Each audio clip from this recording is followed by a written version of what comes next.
అంటే మీరు దేనికి వచ్చారు? I am talking to people. I am talking to people here. I am talking to other people here. Wait. ఇక్కడ ఒక problem జరుగుతుంది, ఆగండి. మీరు నా మీద వచ్చి మైక్ పెట్టకండి. ఆ ప్రాబ్లం గురించి చెప్తున్నాము. అంటే ఏంటి, అంటే ఎందుకు ఇంత హల్చల్ చేయాల్సినటువంటి అవసరం ఏంటి ఇక్కడ? అంటే మీరు ఏ ప్రమేయంతో నాతో మాట్లాడకండి. దేనికి సంబంధించి వచ్చారు? నేను మీ ఛానల్స్ తో మాట్లాడాలనుకోవట్లేదు. అంటే సెలెక్టెడ్ గా వచ్చారు మీరు? ఎట్లా అంటే దేనికి?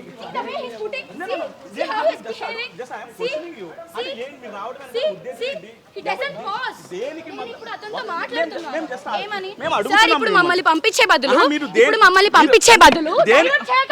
డైవర్ట్ చేస్తున్నారు. చెప్పండి. సో ఇప్పుడు మీరు వచ్చారా, నేను వాళ్ళతో ఏం మాట్లాడుతున్నాను అంటే, సార్ మమ్మల్ని అందరిని పంపించేసే బదులు లావణ్య అన్ని రోజుల నుంచి ఇష్యూ చేస్తుంది కదా, తనని పంపించేయచ్చు కదా. ఇప్పుడు మన అందరిని పంపించే బదులు అది నేను చెప్తున్నా. వాళ్ళు ఏమంటున్నారు, ఇప్పుడు ఇష్యూ జరుగుతుంది ఇక్కడ మా కమ్యూనిటీలో, ఇష్యూ జరగదు అంటున్నారు. ఈ రోజు ఇష్యూ జరుగుతుంది సార్, ఇన్ని రోజుల నుంచి లావణ్య ఇష్యూ చేస్తుంది కదా, మీరు లావణ్యని ఎందుకు పంపించట్లేదు, మనల్ని ఎందుకు పంపిస్తున్నారు అని క్వశ్చన్ చేస్తున్నా. ఈ కేసు ఇప్పుడు లావణ్య రాజ్ తరుణ్ ఇన్సిడెంట్ కు సంబంధించి మీ ప్రమేయం ఏంటి? మీరు ఇక్కడికి వచ్చినటువంటి రీజన్ ఏంటి? నేను ఇక్కడ అంకుల్ ఆంటీ అక్కడ 3 hours నుంచి ఉన్నారు, నేను లైవ్ చూస్తున్నాను. ఆర్టీవీలో లైవ్ జరుగుతుంది. ఓకే, నేను లైవ్ చూస్తున్నాను. లేదు, ఫస్ట్ ఆర్టీవీలో స్టార్ట్ అయింది.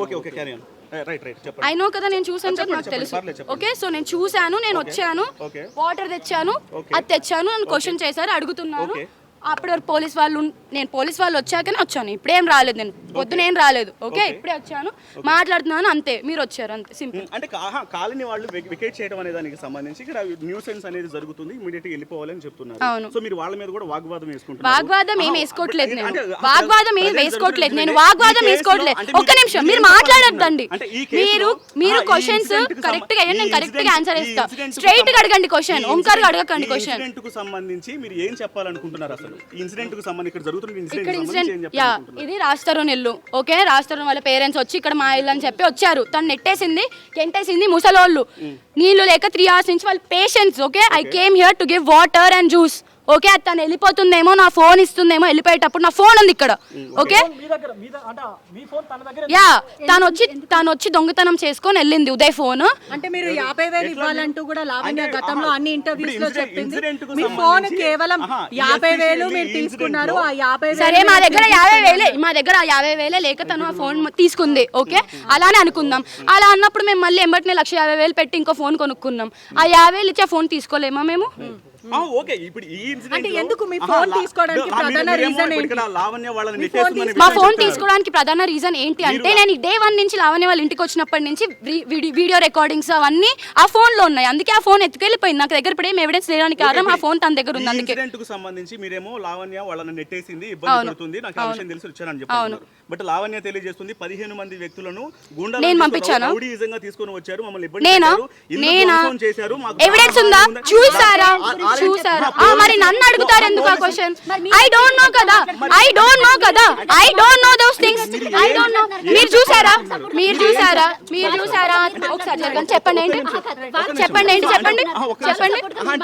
అవును, నేను రాస్తాను సపోర్ట్ గా డే 1 నుంచి రాస్తాను సపోర్ట్ గానే మాట్లాడుతున్నాను. నేను శేఖర్ భాష మీరు అనేక సార్లు చాలా సార్లు, ఎందుకంటే నేను ఒక బాధితురాలినండి, నేను లావణ్య బాధితురాలిని. నేను లావణ్య ఏజ్ ఎంత, నా ఏజ్ ఎంత, 10 సంవత్సరాల డిఫరెన్స్ ఉంది.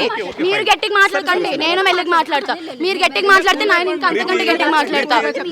మరోవైపు కూడా పలు మీడియా మీరు ఎలా మాట్లాడుతున్నారు చూసారా?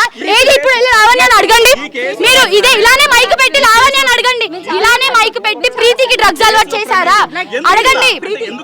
శేఖర్ భాష అనేక సార్లు పలు మీడియా ఛానల్స్ కూడా తనకి సపోర్ట్ చేస్తున్నారు. అవును, మీరు కూడా ఇప్పుడు చెప్తున్నారు, ఏం మాట్లాడతారు దాని నుంచి? ఏం చెప్తారు? పలు మీడియా ఛానల్ సపోర్ట్ చేస్తున్నా అంటారు, ఏం చెప్తారు? అవును, తను చెప్పారు కదా, శేఖర్ భాష గారు ఎవిడెన్స్ తో చూపించారు. ఎవరెవరినైతే తను డ్రగ్స్ పార్టీస్ పిలిచిందో, జర్నలిస్ట్ ని కొంతమందిని డ్రగ్స్ పార్టీకి పిలిచి పార్టీస్ ఇవ్వడం వాళ్ళకి, అండ్ అది కాకుండా డబ్బులు ఇచ్చి వాళ్ళతో పని చేయించుకోవడం, వాళ్ళని కూడా బ్లాక్ మెయిల్ చేయడం జరిగింది. ఆ ఎవిడెన్సెస్ కూడా నా దగ్గర ఉన్నాయి, నేను త్వరలో అవి రిలీజ్ చేస్తాను. సంబంధించి నార్సింగ్ పోలీస్ స్టేషన్ కి ఆల్రెడీ ఎవరెవరైతే అటాక్ చేశారో వాళ్ళని తీసుకెళ్లేటువంటి విషయానికి సంబంధించి కూడా చెప్తున్నారు. అది నాకు తెలియదు. నేను వచ్చింది 5 నిమిషాలు. నేను వచ్చి చాలా క్లోజ్ గా ఉన్నారు. లావణ్య లావణ్యతో క్లోజ్ గా ట్రావెల్ చేశారు. డిఎస్ శ్రీనివాస్ కి లావణ్యకి ఎటువంటి సంబంధం? డిఎస్ శ్రీనివాస్ కి లావణ్యకి ఎటువంటి సంబంధం ఉందో అది ఆల్రెడీ చూపించారు కదా మీడియా వాళ్ళే. తను ఏ వీడియో కాల్స్ మాట్లాడిందో, తను ఎలా తనతో సెక్షువల్ గా మాట్లాడిందో, అండ్ సారీ ఫ్లర్ట్ చేస్తూ ఫ్లర్టింగ్ ఇస్ హెల్దీ అని తన ఉద్దేశం. సో మనం కూడా ఈ సస్పెండ్ చేయడం కూడా జరిగింది, వేటు వేశారు అతని మీద కూడా. దాని గురించి ఏం చెప్తారు? తప్పు ఉంది కాబట్టి వేస్తారు కదండి, తప్పు లేకుండా ఇంకెందుకు వేస్తారు? ఫైనల్ గా ఏం చెప్తారు అంటే వాళ్ళ తల్లిదండ్రులు ఏం చెప్తారు? ఏం చెప్తారు ఉదయ్? అంటే మీ ఫోన్ కూడా గతంలో తను తీసుకుంది, అదే ఒక 3 సంవత్సరాల క్రితం నా ఫోన్ కోసం అని చెప్పారు. ఏం చెప్తారు? తనకి నేను ఏ బాకీ లేను, తనకి నేను ఏ అప్పు లేను. నా దగ్గర నుంచి ఒక అర్ధరాత్రి పూట వచ్చి నా ఫోన్ లాక్కొని లేదని నన్ను ట్రాక్ చేసి, నన్ను ట్రేస్ చేసి, నేనున్న స్పాట్ కనుక్కొని, నేనున్న ప్లేస్ కనుక్కొని ట్రాక్ ఇవంతా ఎలా చేస్తారు? ట్రేస్ అంతా కూడా ఇన్స్టాగ్రామ్ లో ఎవరైనా ఏదైనా ఒక పోస్ట్ పెడితే దాని నుంచి వాళ్ళ ఫ్రెండ్స్ కి చుట్టుపక్కల ఉన్న వాళ్ళందరికీ ఫోన్లు చేసి అబ్బాయి ఎక్కడున్నాడు, ఈ పర్సన్ ఎక్కడున్నాడు అని చెప్పి వచ్చి మమ్మల్ని నన్ను ట్రాక్ చేసి నా ఫోన్ ఒక అర్ధరాత్రి పూట చేతిలోకి వెళ్ళి లాక్కొని వెళ్ళిపోయింది. ఆ ఫోన్ తీసుకెళ్ళి నేను నార్సింగి ప్లేస్లో కంప్లైంట్ ఇస్తే ఒక డ్రగ్గిస్ట్ అమ్మాయి పోలీస్ స్టేషన్లోకి వచ్చి సిగరెట్ తాగుతుంది, నువ్వు ఏం చేద్దాం అనుకుంటున్నావు అమ్మాయి మీద అని చెప్పి మమ్మల్ని క్వశ్చన్ చేశాడు. ఈచ్ అండ్ ఎవ్రీథింగ్ స్టేట్మెంట్తో సహా రాసి నేను పోలీస్ స్టేషన్లో ఇచ్చాను. ఇంతవరకు నాకు దాని గురించి ఏ ఆన్సర్ లేదు, ఏ క్వశ్చన్ లేదు, ఎలాంటి జరగలేదు. That's the straight point. She still have my phone. It's been 3 years. Complaint ఇచ్చాను 2 సంవత్సరాల క్రితం. అదే కదండి అంటుంది. నేను పోలీస్ స్టేషన్లోకి వెళ్ళి మాట్లాడితే తను ఒక డ్రగ్ ఇస్తే తన మీద ఒక కేసు ఉంది, తను అట్లాంటి వాళ్ళ దగ్గరికి నువ్వు నీ ఫోన్ ఎందుకు ఇచ్చావు, అసలు నీకు తనకు సంబంధం ఏంటి అని చెప్పి నన్నే రివర్స్ క్వశ్చన్ వేసి ఒక్కసారి పూర్తిగా కూడా చూసుకుంటే కూడా కొంచెం ఉద్రిక్త వాతావరణం